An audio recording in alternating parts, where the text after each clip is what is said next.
Have you ever felt a presence in your home, something you couldn't explain? For the past few months, I've been living with a feeling I just can't shake. It all started with an antique rocking chair I bought at a flea market. It's a beautiful piece, hand-carved oak, with a high back and a gently curved seat. I put it in the corner of my living room, a perfect spot to read a book or just relax. But that's when the strange things began. It started subtly. I'd come downstairs in the middle of the night for a glass of water and find the chair gently swaying back and forth, as if someone had just gotten up. At first, I blamed it on drafts, an uneven floor, my own imagination. I even tried to replicate it, opening windows and doors to see if a breeze could move it. Nothing. The chair only moved on its own, always in the dead of night. I tried to ignore it, telling myself it was just an old house with its own quirks. But then a new element was added, a sound. It was faint at first, so quiet I thought I was dreaming it, a soft humming like a lullaby. It was a simple, repetitive tune, the kind a mother would sing to her child. The sound seemed to come from the direction of the chair.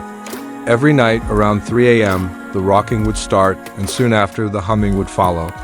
It was never loud, just a whisper on the edge of hearing, but it was undeniably there.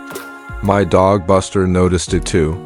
He used to sleep soundly at the foot of my bed, but now he'd wake up, his ears perked, whining softly and staring into the dark hallway leading to the living room. He'd never bark, just stare, as if he saw something I couldn't. His fear was contagious, and my unease grew into genuine dread. I started leaving the lights on, playing music softly to drown out the humming, but nothing worked. The rocking and the lullaby always broke through. One night I decided I had to see it for myself, up close. I set up a small camera on the bookshelf opposite the chair and went to bed, my heart pounding. The next morning, I couldn't wait to check the footage. My hands were shaking as I clicked play. The first few hours were uneventful. Then, at exactly 3:17 a.m., the chair began to rock. Slowly at first, then picking up a steady, rhythmic pace. A few moments later, the audio picked up the humming. It was clearer on the recording, a sweet but sorrowful melody. I felt a chill run down my spine. Seeing and hearing it on camera made it undeniably real. It wasn't in my head. The next week, things escalated in a way I never could have imagined. I have a small box in the attic where I keep some old childhood toys.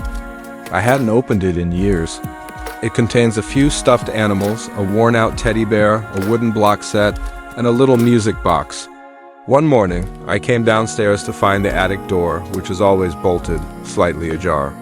I didn't think much of it until I walked into the living room. There on the floor, in a neat little semicircle around the rocking chair, were my old toys.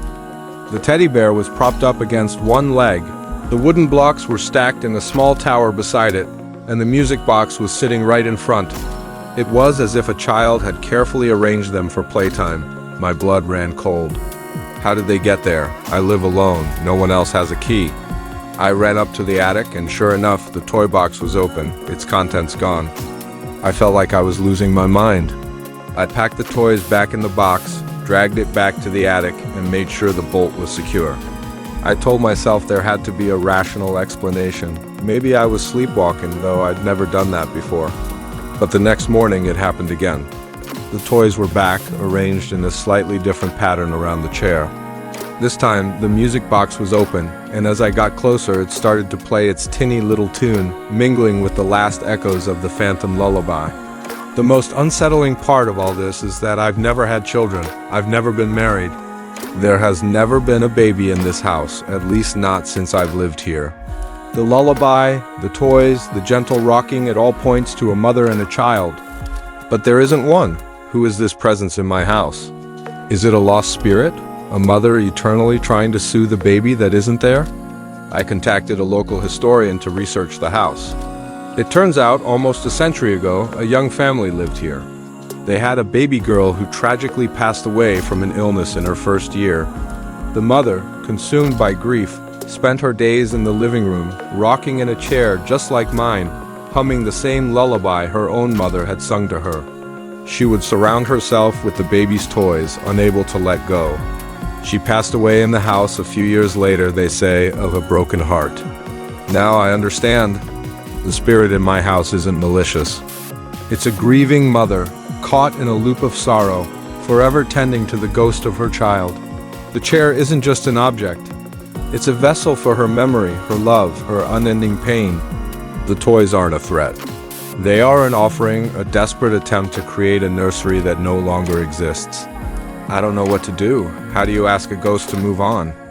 How do you comfort a spirit who has been grieving for 100 years? Every night, I hear the rocking and the humming, but now it doesn't fill me with fear. It fills me with a profound sadness.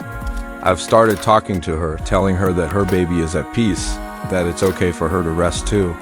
Sometimes I feel like the rocking softens, the humming fades for a moment, as if she's listening.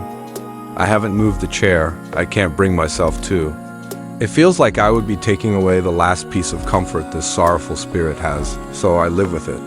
I live with the gentle rocking in the night, the whispered lullaby, and the occasional appearance of century-old baby toys. My home is shared by a memory, a story of a mother's love that even death couldn't end. And in a strange way, I'm no longer alone. Thank you for listening to my story. If you've had similar experiences, I'd love to hear about them in the comments. Don't forget to like and subscribe for more strange tales.